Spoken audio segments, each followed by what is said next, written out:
resistance will become 160. Okay, next ऐसा same question text book में भी दिया है, इलेक्ट्रिसिटी का पहला ही क्वेश्चन है. If a wire of length L and resistance R is divided into 5 equal parts and then all 5 parts are connected in parallel, what will be the ratio of the new resistance to the old resistance? Okay, तो अगर हमने उसको 1/5 कर दिया तो resistance will become R/25. Out of the combination of the resistors mentioned above, okay, in the previous part for the given voltage, okay, which combination will consume more power? Okay, अब power का क्या रहता है? P is equal to V square R, V square upon R. तो क्या होगा? जिसका resistance इतना कम रहेगा वो उतना ज्यादा पावर कंज्यूम करेगा. So the parallel combination will consume more power as compared to the series combination because P is equal to V square upon R. अब आपका R कितना हो गया? R/16 हो गया, तो आपका P कितना हो जाएगा? P is equal to V square upon R/16. तो ये हो जाएगा 16/R. So 16 into V square upon R, इतना पावर वो कंज्यूम कर डालेगा. Okay, 16 V square upon, तो 16 टाइम ज्यादा पावर कंज्यूम करेगा. Okay, remember. Next one. उसके बाद में और क्या था अभिषेक का doubt? The virtual image cannot be found on the screen yet. When we see the virtual image, we obviously bring, okay, it to the screen, that is the retina of our eye. Okay, is this contradiction? No.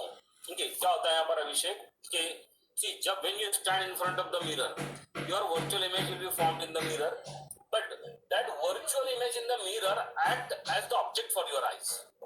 It acts as the object for your eyes. Okay, और वो जो virtual object होता है उसकी real आपके retina पर बनती है, उसकी रियल इमेज आपके रेटिना पर बनती है. तो it's not a contradiction.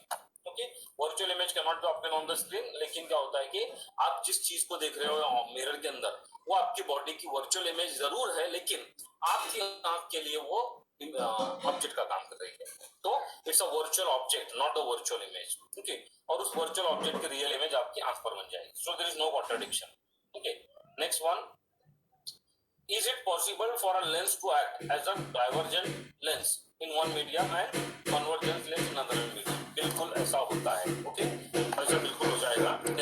See, I'll show you one thing. Okay, ना जी कुछ 12th स्टैंडर्ड के बच्चों को बताया था इसके बारे में. Then एक जो रे होती है, ओके, तो वो रे क्या होती है कि then अगर उसके सराउंडिंग के मीडियम का रिफ्रैक्टिव इंडेक्स चेंज हो जाए, अगर उसके सराउंडिंग के मीडियम का रिफ्रैक्टिव इंडेक्स चेंज हो जाए तो वो जो लेंस होती है तो उसका नेचर बदल जाता है, उसका नेचर बदल जाता है. ओके, मैं आपको बताता हूँ क्या होता है. Okay, see somebody entered in the class. Wait a minute. ताही मुकर. Okay, fine.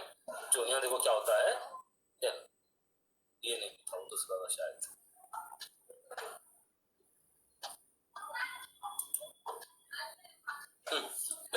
सी, अगर सपोज एक लेंस को लिया हमने, ओके, और उसको एक ऐसे मीडियम में रख दिया जिसका रिफ्रैक्टिव इंडेक्स उस लेंस के मीडियम से कम है, तो उस लेंस का नेचर बदल जाता है. हाँ, शायद उस लेंस का नेचर बदल जाता है. For example here I share my screen and show it to you. See, जैसे अगर सपोज हमारे पास में एक कॉन्वेक्स लेंस है, ओके, एक कॉन्वेक्स लेंस है, ओके, और उस कॉन्वेक्स लेंस को हमने एक ऐसे मीडियम में रख दिया जिसका रिफ्रैक्टिव इंडेक्स उस लेंस के मीडियम से ज्यादा है. You can see on the screen over here. Is the screen visible? Hello? Yes sir, it is visible. Okay, यहाँ पे देखो, इस लेंस को ध्यान से देखो. ओके, देन सी, इसके सराउंडिंग का जो मीडियम है उसका रिफ्रैक्टिव इंडेक्स कितना बताया हुआ है यहाँ पर? 1. ओके, वो जो रिफ्रैक्टिव इंडेक्स है मैं उसको 1 से ज्यादा बढ़ाता हूँ, और कितना बढ़ाता हूँ? 1.5 से ज्यादा कर देता हूँ. मतलब क्या होता है, लेंस के रिफ्रैक्टिव इंडेक्स से ज्यादा करता हूँ. Look at the rays, what happens to the rays. See, क्या होने लग गया? वो डाइवर्ज होने लग गया. पहले कॉन्वर्ज हो रहे थे, अब डाइवर्ज होने लग गया. ऐसा क्यों हो रहा है? ऐसा इसलिए होता है कि जब किसी लेंस के सराउंडिंग का मीडियम का रिफ्रैक्टिव इंडेक्स उस लेंस के मटेरियल के रिफ्रैक्टिव इंडेक्स से ज्यादा हो जाता है तो उस लेंस का नेचर बदल जाता है. अब वो नेचर जो है, वो जो लेंस जो है, तो वो कॉन्वेक्स की बजाय कॉन्केव हो जाएगी. Okay, it will become concave. Instead of convex it will behave like a concave lens. Okay, तो ये एक स्पेशलिटी होती है लेंस की. ओके, कि अगर उसके सराउंडिंग के मीडियम का रिफ्रैक्टिव इंडेक्स बदल जाए तो क्या होगा, वहां पर उसका नेचर भी बदल जाएगा. ओके, एक मिनट बेटा, मेरा फोन मेरा बेटा लेके चला गया है, मुझे उस पर चेक करना पड़ेगा. एक minute. Abhishek, just a minute, बेटा. Then next, क्या है तेरा next doubt Abhishek? Then next is this how to draw the ray diagram of the given numerical. Okay, what are the changes observed when the object is brought near from the far, a concave and a convex mirror. Okay, positive negative sign for the real and inverted type of the image. Okay, ये तेरे doubt है, fine ये बता देता हूँ मैं board पर भी तुझे. Then और कुछ है? हाँ बोलो. सर अभिषेक का जो डाउट है मतलब ऑब्जेक्ट डिस्टेंस चेंजेस तो इसको अपन ये अप्लाई कर सकते हैं कि object distance increase image distance increase. Yes, देखिए दोनों भी क्या होता है इनवर्स प्रोपोर्शनलिटी में रहते हैं. ऑब्जेक्ट डिस्टेंस अगर हम बढ़ाएंगे तो इमेज डिस्टेंस कम होने लगता है. ओके, एक को बढ़ाओ तो दूसरा कम होने लगता है. Okay, see here for example इसका भी एक यहाँ पर उसने दिया था सिमुलेशन, उसको देखो उसमें आपको धीरे से समझ में आ जाएगा. Okay, then iPad simulation for mirror, simulation for lenses. एक मिनट. इसमें ज्यादा क्लियर तो नहीं होता लेकिन फिर भी आपको थोड़ा बहुत समझ जाएगा कि क्या होता है यहाँ पर exactly. Okay, then see I will share my screen.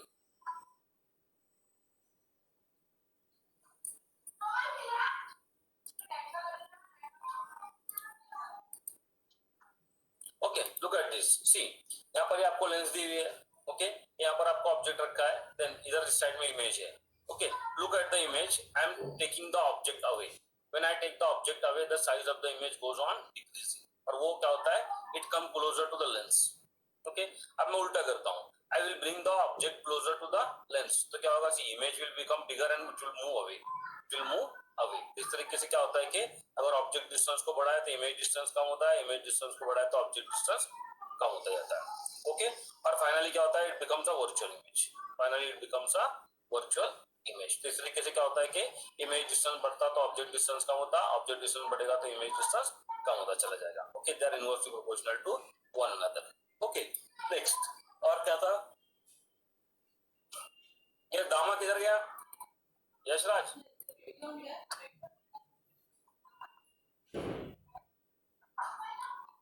Okay, इसने बहुत सारे डाउट भेजे थे मुझे.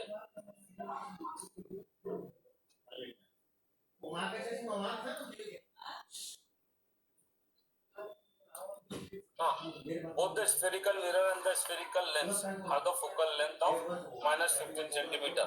What type of the mirror and the lens are these? Okay, चलो ठीक है. Then अच्छा डाउट है तेरा दामा, काय तू? आई नहीं मिलती हो. Okay, चलो सिंपल यहाँ देखो क्या होता है कि तो साइन कन्वेंशन से उसके हिसाब से क्या रहता है देखो. Hopefully you all are prepared for the examination. अरे भाई, हेलो अमनदीप. Yes sir. पढ़ाई हो गई ना? हाँ सर, रुकिए ना सर. हाँ, मैं देखो क्या होता है. सी अगर सपोज ये आपका कॉन्केव मिरर है तो कॉन्केव मिरर में क्या होता है, the focus is on the left hand side और लेफ्ट हैंड साइड के डिस्टेंस इज नेगेटिव. तो focal length for the concave mirror will be negative और जो कॉन्वेक्स होता है तो उसके लिए पॉजिटिव होती है. Okay, so F will be positive because it is to the right of the focal. Okay, बस इतना ही लॉजिक याद रखना है आपको कि the focal length will be positive for the convex and negative for the convex depending upon the position of the focus. Depending upon the position of the focus the nature will change. Okay, और कुछ? हाँ अभिषेक. हाँ अभिषेक. बोला sir. उदितांशु, उदितांशु क्या होगा, सो गया क्या?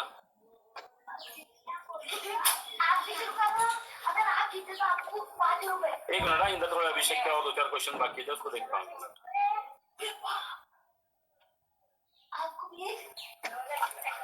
Okay, एक मिनट.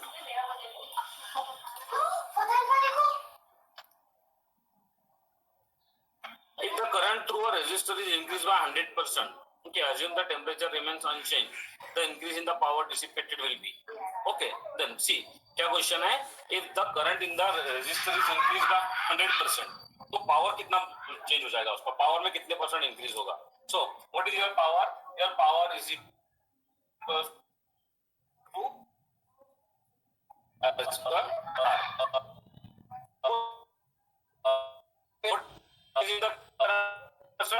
अगर सपोज हो जाएगा की वजह बढ़ा दिए तो मतलब क्या हो जाए close the door and go out बेटा close it come afterwards then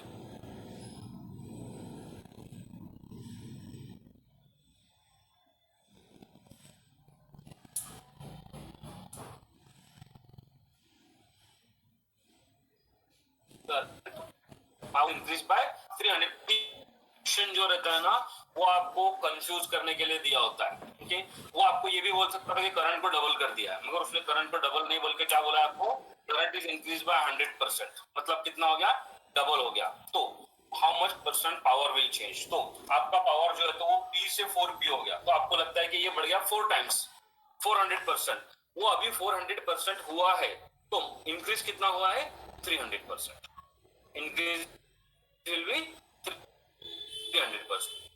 So when the current increases by 100%, the power increases by 300%.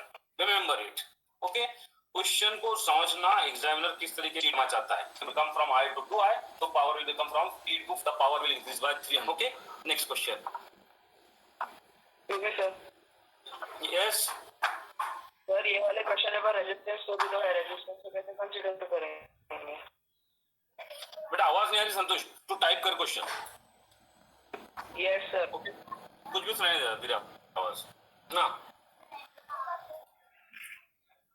100% का हो गया next 3 resistors of 5 ohm 8 ohm and 12 ohm are connected in series with a 5 volt battery ये हमने question बहुत बार solve किया है एक बार फिर से देख लो उसको इस टाइप के क्वेश्चन अक्सर करके एग्जाम में आ जाते हैं ओके आपके पास में 3 रेजिस्टर्स है okay 5 ohm okay then 8 ohm and 12 ohm okay 5 ohm 8 ohm 12 ohm और यहाँ पर हमने ये वोल्टमीटर जोड़ दिया okay then now if suppose it is connected to a 6 volt battery then what will be the voltmeter and ammeter reading what will be the voltmeter and ammeter reading when the key is closed okay yes कौन बताएगा कौन guess करेगा क्या reading आने वाली है तो voltmeter और एमीटर की लुक एट द फिगर सबसे पहले क्या कैलकुलेट करेंगे यस रेवा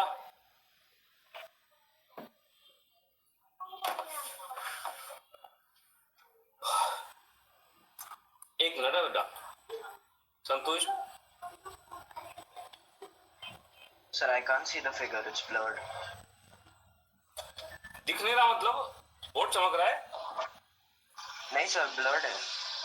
सर वो बहुत अपनी कनेक्टिविटी बुरी है अरे यार ऐसे क्या एक minute maybe network see आज फ्राइडे है ना सुबह से प्रॉब्लम चालू है ओके देन सी आपको क्या यहाँ पर 3 रजिस्टर दिए 5 ओम 8 ओम 12 ओम ओके देन और जो 12 ओम है उसके अक्रॉस में एक वोल्टमीटर कनेक्ट किया है और सीरीज में एक एमीटर कनेक्ट किया है और एक 6 वोल्ट की बैटरी कनेक्ट की है आपको वोल्टमीटर और एमीटर रीडिंग निकालनी है ओके देन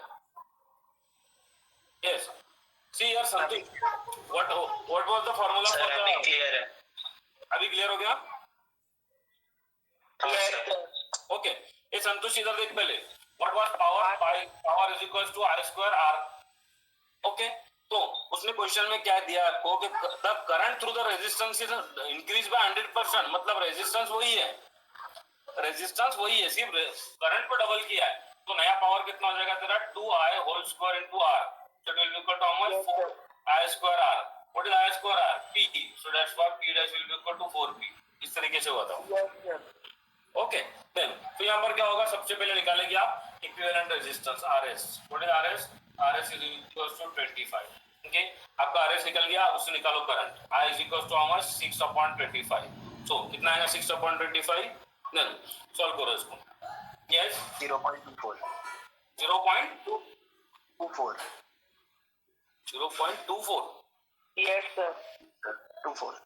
24 एम्पियर, ये आ गया आपका करंट। अब ये 0.2 एम्पियर का करंट हर एक पार्ट में से पास होगा because they are in series, तो एमीटर रीडिंग हो जाएंगी आपकी 0.24 और वोल्ट मीटर रीडिंग कितनी हो जाएंगी 0.24 मल्टीप्लाइड बाय 12 बिकॉज क्या होता है यहाँ पर the according to Ohm's law potential difference is equal to current multiplied by the resistance. Okay next,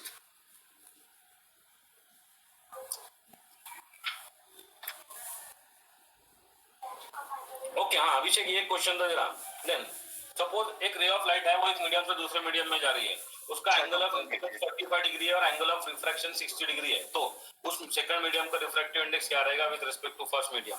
तो यहाँ देखो क्या होता है कि जो आपको गिवन सिचुएशन है उसके हिसाब से क्या हो रहा है कि जी ऐसी सिचुएशन है, रे ऑफ लाइट यहाँ से आ रही है, एंगल ऑफ इंसिडेंस 45 डिग्री और इधर जा रही है, angle of refraction is 60 degree. Then तो what will be the refractive index, तो क्या होता है यहाँ पर। Okay then see what is n, n is equal to sin i upon sin r। Okay आपको मालूम है sin 45 कितना होता है 1/√2 एंड sin 60 कितना होता है, yes what is sin 60 √3/2 √3/2। okay if you solve it what will come over here, then it will come yes 1/√3. 2 1/√3. 2√2 1/√6 1/√6 या फिर 1/√2 into 1/√3, so it will come, इसको कैंसिल किया तो √2/√3 √2/√3 √2/√3 इसका आंसर आएगा। ठीक है वहां पर ऑप्शन भी दिए थे हम लोगों ने। देन एक मिनट, ऑप्शन है क्या इधर अभिषेक, √2/√3 करेक्ट है। ओके इसका आंसर आएगा। हरमन तूने क्या किया बेटा, तूने इसको 2 समझा या इसको √2 समझा और कैंसिल कर डाला, ये √2 है और ये 2 है, फर्क है। नहीं मैंने नहीं किया कैंसिल। किसने किया सर मैंने। दामा ने किया था क्या, सॉरी दामा। हाँ सर गलती हो गई सर। वो गलती का छोड़, तू काम आ गया तो बीच में क्लास छोड़ के। नहीं सर वो माइक नहीं काम कर रहा था। अच्छा अच्छा ठीक है। देन अभी मैंने स्विच किया। मेरा भी वैसे प्रॉब्लम चल रहा है सुबह से। देन हाँ और पूछो क्या पूछना है तो बेटा। देन सर वो ग्राफ वाला क्वेश्चन करते ना इलेक्ट्रिसिटी का। कौन सा ग्राफ, सर आपने ग्राफ दिखा ना जो से नीट एग्जाम में आया था इस बार। एक मिनट बेटा, जाना है उधर उनके जाकर बैठो वहां के अंदर। हाँ सॉरी बेटा, आपको अभी दोबारा कुछ समझू। आपने ग्राफ बताया था ना सर, वो नीट के एग्जाम में आया था इलेक्ट्रिसिटी का 10th स्टैंडर्ड क्वेश्चन। नहीं यार याद नहीं मुझे कौन सा ग्राफ का था वो। हाँ एक किसी ने पूछा था कि गिवन न्यूमेरिकल के लिए रे डायग्राम कैसे बनाना है, अभिषेक तूने पूछा था। ओके सी न्यूमेरिकल के लिए रे डायग्राम कैसे बनाएंगे। अभी सपोज मान लो आपका एक ऑब्जेक्ट है, देन उसको आपने एक focal area convex lens, okay, और उस कॉन्वेक्स लेंस का जो फोकल लेंथ है वो है 10 सेंटीमीटर, इससे आपने उसको 15 सेंटीमीटर के डिस्टेंस पर रख दिया, तो आपको इसका कैलकुलेशन करना है, बाद में इसका रे डायग्राम भी बनाना है। तो आप क्या करेंगे, सपोज यहाँ पर आपने उसको v कैलकुलेट करा तो कितना आता है 1/v is equal to 1/f plus 1/u, तो कितना आएगा वो 1/10 माइनस 1/15। इसको कैलकुलेट किया आपने तो आपका v कितना आ रहा है, v is equal to yes it will be 2 minus 3/30 minus 30। एक मिनट कुछ तो गड़बड़ किया हमने, प्लस 30 आना चाहिए बेटा, बराबर है सर। मिरर है सर आपने लेंस दिखाया, आप सर लेंस के पॉजिटिव आना चाहिए ना फिर, बिकॉज लेंस में क्या होता है object distance will be positive. Sir v minus 30। ये आपको बड़ा माइनस ही लिया ना उसको मैंने। हाँ 15 माइनस 10/150 5/150 तो 1/30 प्लस 1/30 आना चाहिए सर ना करेक्ट है सर प्लस सर 1/30 आ रहा है। करेक्ट है। ये देख ले अब मेरे सर आप पास क्रॉस मल्टीप्लिकेशन करो ना। 1/x is equal to 1/v minus 1/u. So 1/v is equal to 1/f plus 1/u. So what is f? 1/10. Then minus 1/15 तो कितना आ रहा है वो, और सॉरी 3 - 2/30 बोलते जाओ ना कि सर गलती हो गई आपकी, then it will be 1/30 plus आता है बेटा, वो नेगेटिव किसी हाल में नहीं आएगा। ओके देन सो आपका कितना आ गया v = 30। अब इसका आपको रे डायग्राम बना के बताना है। तो रे डायग्राम कैसे बनाएंगे, all of you will listen very very carefully. Ishita सुन रही है बेटा? हाँ सर। ओके देन और कौन है अपना, राही है, आर्या है, आर्या नो।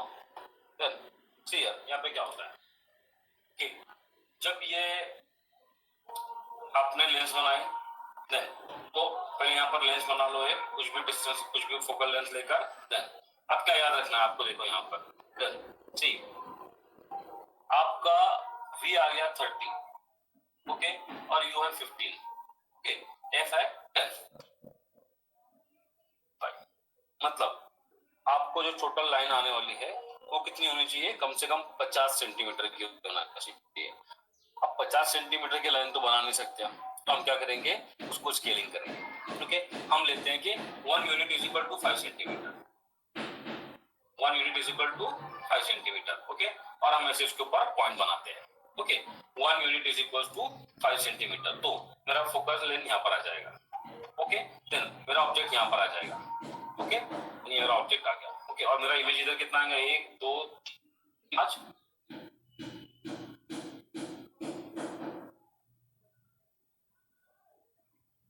और ये 6, यहाँ पर मेरा इमेज है। और यहाँ लिखने का 1 यूनिट = 5 सेंटीमीटर, एकदम परफेक्ट डायग्राम। ठीक है आपका फोकल लेंथ बराबर 2 यूनिट मतलब 10 सेंटीमीटर हो गया, आपका u कितना हो गया, 3 यूनिट मतलब 15 सेंटीमीटर हो गया, और आपका v 6 यूनिट मतलब 30 सेंटीमीटर हो गया। इस तरीके से आपका डायग्राम बन जाएगा। ओके सो आपको वहां पर स्केल फिक्स करना पड़ेगा, उसके बाद ही बनाना पड़ेगा, उसके बगैर प्रभाव ना हो।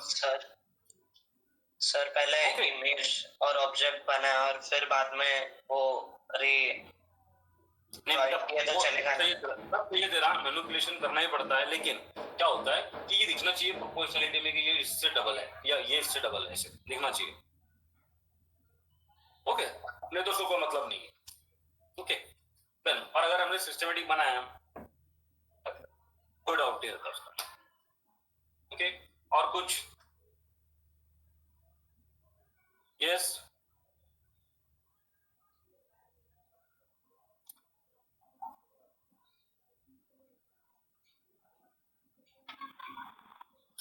एक दिन ना मैं ऐसे सब मीटिंग ऑन करूंगा, क्लास शुरू करूंगा और कोई बात नहीं करूंगा, देखते तुम लोग कितनी देर तक का खामोश रहते हैं। क्यों सर? मैं अगर कुछ नहीं बोला तो कोई कुछ नहीं बोलता है। क्यों? तुमको कोई डाउट है ही नहीं, तुम लोग बहुत होशियार है, पढ़ाई करते रहते तुम लोग हमेशा।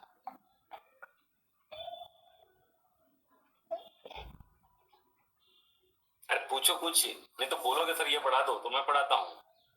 सर एक बार प्रिज्म का क्या लिखेंगे, मतलब पूछा तो। किसका किसका?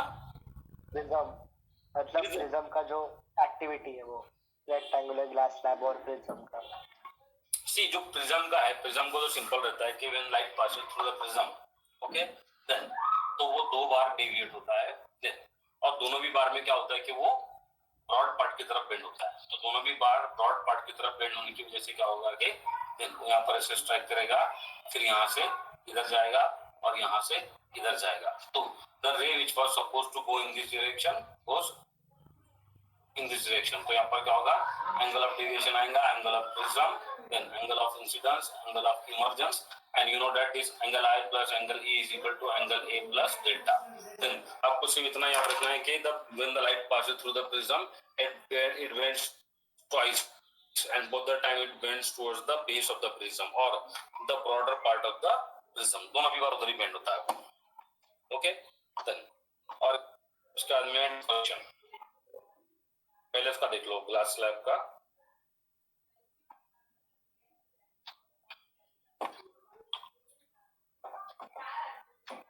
ओके जब लाइट ग्लास स्लैब में से रिफ्रैक्ट होता है तो क्या होता है, okay when the light will reflect through the glass slab. यहाँ पे देखो क्या होता है कि जब लाइट अंदर आया था तो it went away from the normal, sorry it went towards the normal. Normal नीचे था, वो लाइट भी नीचे की तरफ बेंड हुआ टुवर्ड्स द नॉर्मल, और यहाँ पर क्या हो गया, it went away from the normal. तो 2 बार बेंड होता है वो, एक बार नॉर्मल की तरफ और एक बार नॉर्मल से दूर।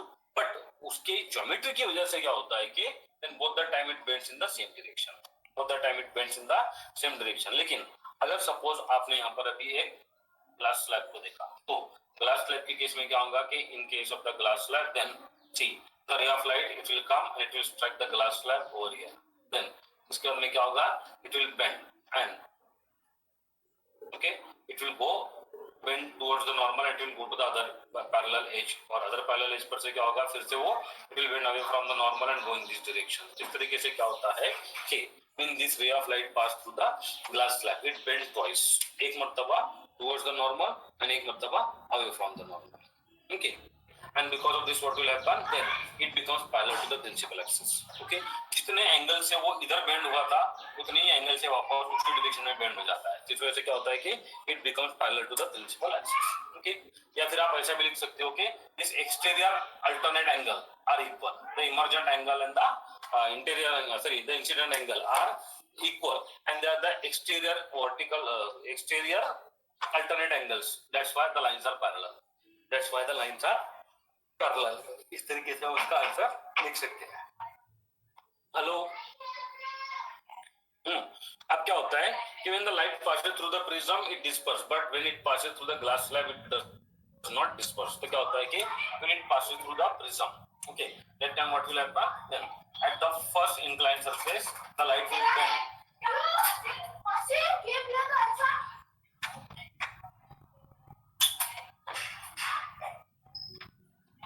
जाना उसे खेलने को, इसको ऐसे नीचे की तरफ बेंड करने का। यहाँ पर क्या होता है, सी both the time the light is bending in the same direction, that's why the separation between the colors go on increasing, that's why the separation between the colors go on increasing, okay। then इस तरीके से यहाँ पे dispersion होता है। What is the cause of dispersion? Then the white light, the different colors of the light have different wavelengths and hence they travel with the different speeds with respect to the incident, sorry, in the prism, and that's why they bend by different angles with respect to the incident ray and thus get separated from each other, and thus get separated from each other, okay। then next thing, इसका और क्या होता है, this one, then next, in case of the glass slab the two reflecting surfaces are parallel to each other, so at the first reflecting surface the light will strike and it will bend towards the normal and it will strike the opposite surface, और यहाँ पर क्या होगा, it will go out, okay। then लेकिन क्या होता है कि सी सपोज नहीं इस तरीके से नहीं रहेगा, सॉरी वो इस तरीके का था, okay, at the first surface, okay, the light strikes, it splits into 7 component colors, but at the opposite parallel edge once again it bends in the opposite direction and the light comes out in the form of parallel rays, they come so close to each other that the light appears to be white, the light appears to be white, okay। then next thing, इसके बाद में क्या होता है कि when the light passes through the combination of two prisms, okay, if the two identical prisms are kept in such a way that one prism is inverted with respect to the other prism, okay, then the white light dispersed by the first prism, okay, recombines in the second prism to give you the white light, okay। then ये diagram practice करके जाना है, diagram आ सकते हैं exam के अंदर, okay. और क्या बोलो, हाँ बोलो क्या है, और कल क्लास रखने की है, नहीं मतलब कितने बजे? कल एग्जाम है तुम्हारा, कल नहीं रखेंगे, मुझे भी बहुत सारा काम है, कल छुट्टी है लेकिन बहुत सारा काम है, कल हम लोगों को आंसर स्क्रिप्ट रिटर्न करनी है बच्चों को। So can we restart class directly after our exams conclude? ना हाँ, दिवाली के लिए बोलते हैं।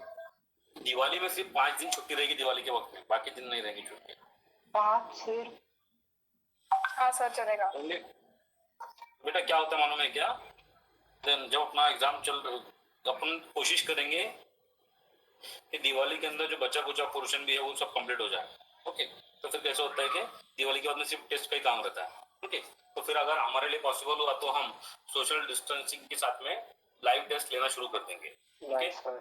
किसी एक के घर पे 2-3 लोगों को बिठाकर जो नजदीक के दोस्त है शुरू कर डालेंगे, कुछ नहीं होता उससे। ओके, हमारे घर पे जैसे 4 मेंबर रह सकते हैं वैसे हम 4 लोग एक के घर पे बैठ के एग्जाम। और पूछो कुछ। सर इससे अच्छा ऑनलाइन ही ले लो ना, तभी सबमिट कर देंगे पेपर।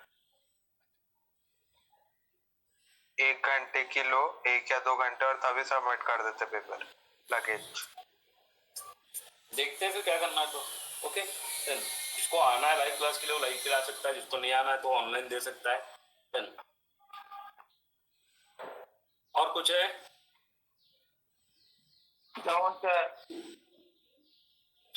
सो बोलो, अभी क्लास कंटिन्यू करना है कि स्टॉप करना है अभी फिलहाल? Time you don't any doubt, go and revise.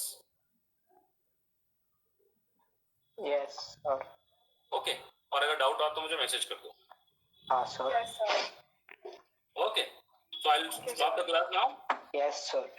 Okay.